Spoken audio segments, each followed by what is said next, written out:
బీసీలకు ప్రభుత్వం ప్రాధాన్యత ఇవ్వడం లేదన్నారు మాజీ మంత్రి తలసాని శ్రీనివాస్ యాదవ్. బీఆర్ఎస్ 10 ఏళ్ల పాలనలో కంటే కూడా ఎక్కువగానే ఇస్తున్నామని కౌంటర్ ఇచ్చారు మంత్రి వాకిటి. మీరు ఆ కేబినెట్ లో మంత్రులు కాబట్టి పెట్టిన బడ్జెట్ నన్నే ఇంప్లిమెంట్ చేయండి.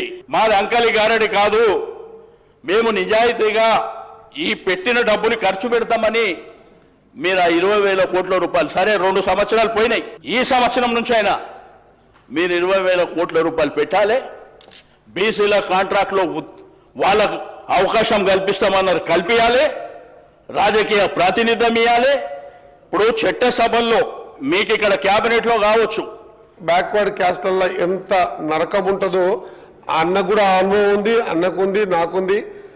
ఎందుకంటే ఉట్టికి స్వర్గంకి ఎక్కడ లేకుండా మధ్యస్థంగా ఉన్నటువంటి సందర్భం బీసీల అధ్యక్ష నేను ఇదే అంటున్నా సీనన్న ఒకవేళ గత 10 సంవత్సరాల అధికారంలో మీరు ఉన్నప్పుడు గింతనే మాట్లాడే అవకాశం మీకు ఇచ్చిర్రా సీనన్న? నిజం మాట్లాడుకుందాం, ఎక్కడ క్రిటిసైజ్ చేస్తా నేను. గత 10 సంవత్సరాల అధికారంలో ఉన్నప్పుడు గింతనైనా మా సీనన్నకు మాట్లాడే అవకాశం ఇచ్చిర్రా?